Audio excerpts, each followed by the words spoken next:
Hey everyone, welcome back. Ready for another deep dive? Definitely. Awesome. Today we're tackling something super important, well-being in healthcare, Yeah. specifically focusing on nurses. Right. Now, even if you're not in healthcare, stick with us because this stuff's relevant to, well, pretty much everyone, right? We've all felt burnout Hmm. or know how crucial a supportive work environment is.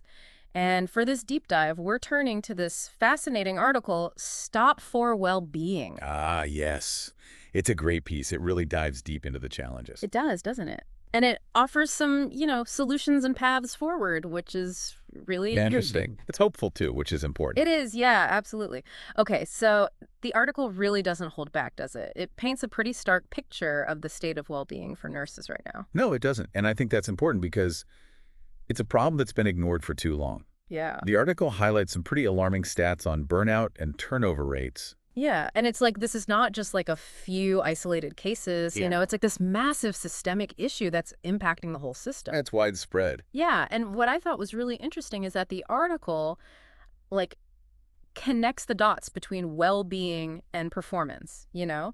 Like it's not just about, feeling good. It's Yeah. like there are actual tangible consequences when well-being is neglected. Absolutely. It's not just a nice to have anymore. Right. Well-being is directly linked to how well we perform, especially in high-stress jobs like nursing. Totally. So can you give us an example of what that connection looks like? Sure. So the article mentions a study where they found that hospitals with higher nurse well-being scores, they saw a significant reduction in medical errors, Wow. something like a 15% decrease, I think. That's huge. It is. And it shows how investing in well-being is not just good for the nurses, it's good for patient outcomes too. Right, yeah.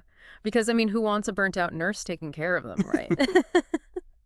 It's scary to think about. Okay, so the article goes beyond just outlining the problem. Yeah. It introduces this concept of a pathway to excellence, which, I'll be honest, at first glance, I was like, okay, another buzzword. But Yeah. then as I delve deeper, I realized it's actually a pretty solid framework, right? It is, yeah. It's not just a fluffy concept. Yeah. It's a concrete approach to creating a positive practice environment for nurses. So could you break down what exactly this pathway to excellence entails? What are the key elements? Yeah, so it's a program developed by the American Nurses Credentialing Center, and it provides healthcare organizations with evidence-based standards, Oh, okay. to create these supportive environments. So it's not just like, vibes, right? It's like No, it's much more than that. it's like structured Yeah, or it's about giving nurses a voice, shared decision-making, Mhm. professional development opportunities, and a culture of recognition. Yeah, so it seems like it's about changing the whole culture. Right. Yeah. Of the workplace, not just putting a Band-Aid on the burnout issues, yeah. but actually addressing those root causes. Absolutely. It's a much more sustainable approach. Yeah, it's not just about individual resilience. It's about building a system that supports and empowers Exactly. nurses to actually thrive, which is Yeah. amazing. Yeah, that's the goal. Yeah. That's what we want to see. And that's really where this Stuff for Well-Being article, shines. It offers all these practical strategies, tools that healthcare leaders can actually use. Yeah. Like it goes beyond just saying well-being is important. Right. It's like, here's how you actually make it happen. Exactly. And it gets into some really key areas like scheduling, for example. Oh, yes, scheduling. That can be a major source of stress for nurses. Oh, absolutely. Yeah. I've heard so many nurses talk about how, like, the rigidity of those traditional schedules, Yeah. it just like makes it almost impossible to have any kind of work-life balance. Totally. And the article, emphasizes flexible scheduling as like a crucial solution. Like, how would that look in practice? So things like self-scheduling, Okay. where nurses have more control over choosing their shifts, Got it. or, flexible shift lengths to better accommodate individual needs.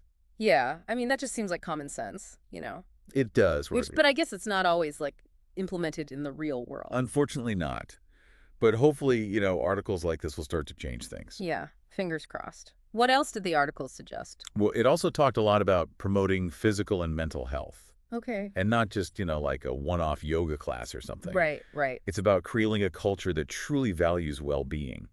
So thinking about things like, are there healthy food options Yeah, in the hospital cafeteria? Or maybe even like, on-site fitness facilities, that kind of thing. exactly. And also, providing resources for mental health support, encouraging staff to take breaks, you know, Even just a few minutes to step away and de-stress. Yeah, like actually take their breaks. Yes, exactly. I feel like in healthcare, there's this like unspoken pressure, Oh, totally. go work through lunch, never take a sick day. It's like this martyrdom culture. Yeah, like it's almost seen as like a badge of honor. I know, it's To be crazy. completely burnt out. But the article really pushes back against that. Yeah. It emphasizes that taking time off, whether it's vacation or mental health day, Yeah. is essential. Right. It's an investment in your well-being. Yeah, it's not a weakness. Exactly. Yeah. And ultimately, it allows you to provide better care. Yeah, and I think that message, it's not just for healthcare workers. No, absolutely. We all need that reminder sometimes. For sure. Okay, so we've talked about scheduling, promoting physical and mental health. Mm-hmm. What else? So the article also highlighted the importance of creating a culture of support. Okay, yeah, like peer support. Yeah, things like peer support groups, mentoring programs. It's about having that sense of community so you don't feel like you're going through all this alone. Exactly. And feeling supported makes a huge difference. And last but not least, the article talked about recognizing and rewarding contributions, right? Yes. It doesn't have to be anything fancy. Yeah, like sometimes just a genuine thank you can go a long way. Absolutely.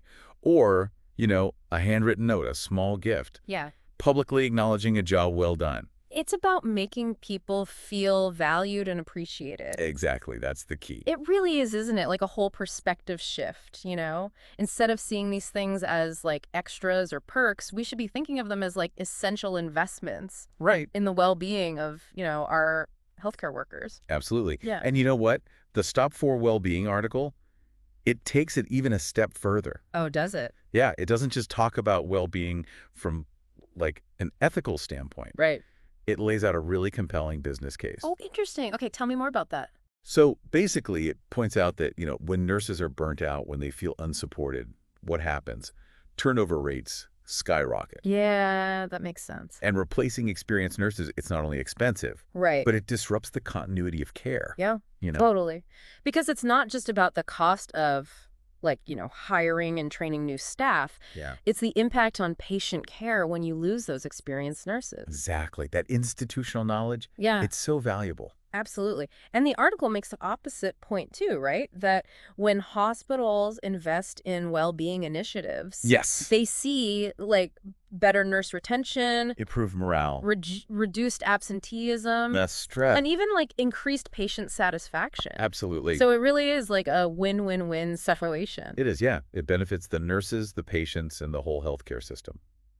Amazing. Yeah, it's a powerful argument for prioritizing well-being. And what I really loved about this article, is that it provides this framework for thinking about well-being that can be applied to any profession, really. That's so true. It's not just about healthcare. Right. Like we all face pressures Yeah. and challenges at work, no matter what field we're in.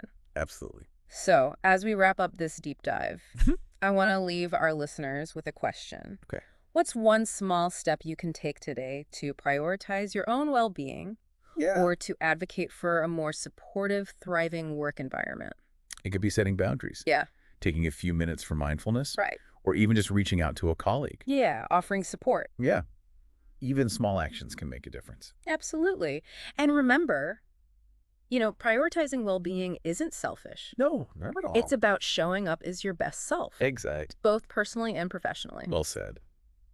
Thanks for joining us for this deep dive. We hope it's given you some food for thought and maybe even inspired you to take some action. That's what we hope for. Yeah. Until next time, happy diving, everyone. See you.